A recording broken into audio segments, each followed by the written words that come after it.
Principal, Monsieur le député de Blainville. Monsieur le Président, l'augmentation démesurée des taxes foncières est un problème qui me préoccupe depuis longtemps.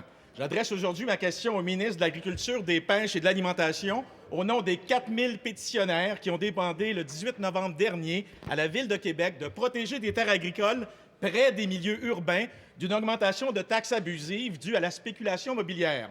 Monsieur le Président, entre Beauport et Charlebourg, 2 producteurs agricoles ont vu leur rôle d'évaluation foncière exploser parce que leurs terres sont adjacentes à des terrains achetés à fort prix par des spéculateurs immobiliers. L'un des 2 agriculteurs, la famille Proto, ici présente dans nos tribunes aujourd'hui, verra la valeur de son fonds de terre augmenter de 1000 %. Cela représente une facture de 25 000 $, une augmentation de 558 % de son compte de taxes. Monsieur le Président, je demande au ministre s'il est équitable pour un producteur agricole d'assumer des augmentations si démesurées parce que des municipalités accordent des permis aux promoteurs immobiliers. Monsieur le ministre de l'Agriculture. Alors, je ne sais pas les informations. Monsieur le Président, alors, je ne connais pas les informations privilégiées du député de Blainville, mais ça donne bien. Ce matin, j'étais au comité ministériel pour discuter. Oui, ça donne de même, là. Alors, le programme de remboursement de taxes foncières, c'est un programme, effectivement, qui ne rencontre pas les objectifs visés depuis plusieurs années. Ça aurait pu être corrigé parce que ça fait longtemps que le problème existe. Mais pour toutes sortes de raisons, non. Moi, pour toutes sortes de raisons, on n'a pas touché à ça. Mais nous, on va y toucher, puis on va y toucher tellement que la décision au Conseil des ministres va être prise aujourd'hui parce que la recommandation est favorable. Ah oui. Non, mais tous les comités ont regardé ça. La recommandation est favorable, puis effectivement, on va apporter une correction temporaire parce que sur le fond des choses, il est évident que ça prend un outil davantage fiscalisé pour être en mesure de répondre à l'objectif, permettre à des producteurs agricoles d'avoir effectivement une aide compte tenu de la hausse de valeur foncière. C'est un bon signe, par exemple, que lorsque il y a de l'oxygène dans le secteur agroalimentaire, ça a comme conséquence d'augmenter la valeur foncière. En terminant.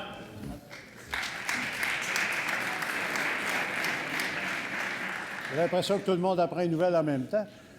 En complémentaire, Monsieur le député de Blainville. Monsieur le Président, effectivement, il existe un programme de taxes foncières, de crédit de taxes foncières, mais pour y être admissible, le producteur agricole doit générer un revenu annuel brut de 8 $ pour le 100 $ d'évaluation. Alors, on peut facilement comprendre que M. Proto ne pourra pas augmenter son revenu annuel brut de 1000 %. Alors, Monsieur le Président, il y a 600 producteurs agricoles actuellement qui, pour les mêmes raisons, ne se qualifient pas pour le programme. Alors, je suis heureux d'entendre que le ministre dit qu'il peut revoir le programme. Cependant, il a mentionné que c'était un programme, une révision temporaire. Est-ce que le ministre s'engage à revoir le programme? Monsieur le ministre de l'Agriculture. Tout à fait, Monsieur le Président, et je pense que je l'avoir indiqué. Je salue M. Proto.